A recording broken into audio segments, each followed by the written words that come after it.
Kaba, iyak, sakit. Sa isang iglap, ang dating matahimik na gabi ng Setyembre 30 ay nauwi sa bangungot. Ang lupa ay umuugong, ang mga pader ay nagkakadurog-durog, at ang bawat sigaw ng takot ay sumiksik sa bawat sulok ng Bugo City. Isang ina ang napahawak sa kanyang anak habang bumubuho ang kanilang dingding. Sa labas, maririnig ang iyak ng mga bata, ang pagtawag sa pangalan ng mga nawawala, at ang mga dasal na humihiling ng kaligtasan. Sa ilalim ng mga bitak na kalsada at abo ng mga bahay, naroon ang mga alaala at pangarap na sa isang kisap matay naglaho na.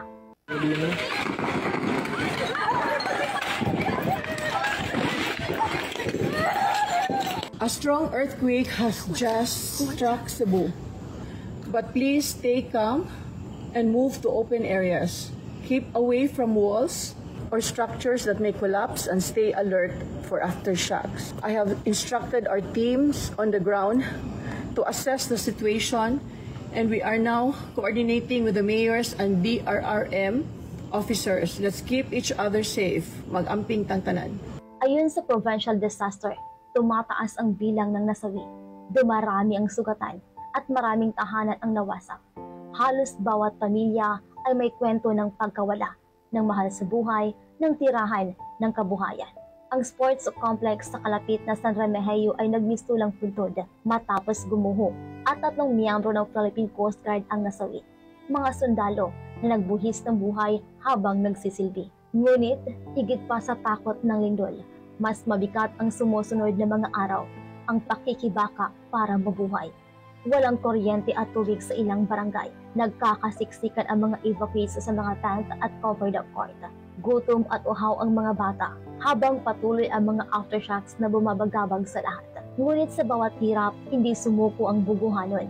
Magkakapitbahay na nagbibigayan ng tubig, pirasong tinapay, at lakas ng loob. Ang mga ama nagtutulungan sa pagbubuhat ng mga sugatan. Ang mga ina nag-aalaga, hindi lamang sa sarili nilang anak kundi pati sa mga batang iniwan ng takot. Gayunpaman, mabilis na rumagasa ang tulong. Kasama ang DSWD, Central Visayas at Philippine Coast Guard, nagtatag si Gobernadora Pamela Paricuatro ng Joint Operations Center, kasama ang AFP, PNP at iba pang ahensya upang mas mapabilis ang maihatid na tulong. Sa Kapitolyo, dumagsa ang mga volunteers, mga doktor, mga estudyanteng medikal, at maging mga ordinaryong mamamayan na walang karanasan pero may pusong handang tumulong. Maging simbahan ay hindi nakaligtas. Bumigay ang ilang bahagi ng daan bantayan, ngunit sa gitna ng pagkawasak, nanawagan si Arsobispo Alberto Oy ng pagkakaisa at panalangin. Isang paalala na sa mga ganitong panahon, higit na kailangan ang pananampalataya. Sa bawat kahong donasyon, sa bawat palad na nag-abot ng mainit na pagkain, at sa bawat yakap ng mga magulang sa kanilang mga anak, unti-unting bumubuo ang Cebu ng bagong lakas. Sugatan, dumudugo ang puso ng mga tao, ngunit sa gitna ng abu at luha, may isang bagay na hindi nagiba, ang tapang at bayanihan ng Cebuano. At sa bawat dasal na bumabalot sa lungsod, malinaw ang mensahe. Ang lindol ay kayang gumupo ng mga pader, pero hindi nito kayang gumuho ng pag-asa. Sa likod ng luha at bighati, nakatindig ang isang katotohanan. Ang Cebu, bagamat sugatan, ay hindi kailanman matatalo ng alinman lindol. Lino! Uy, Lino, boy! Lino ba? Ari!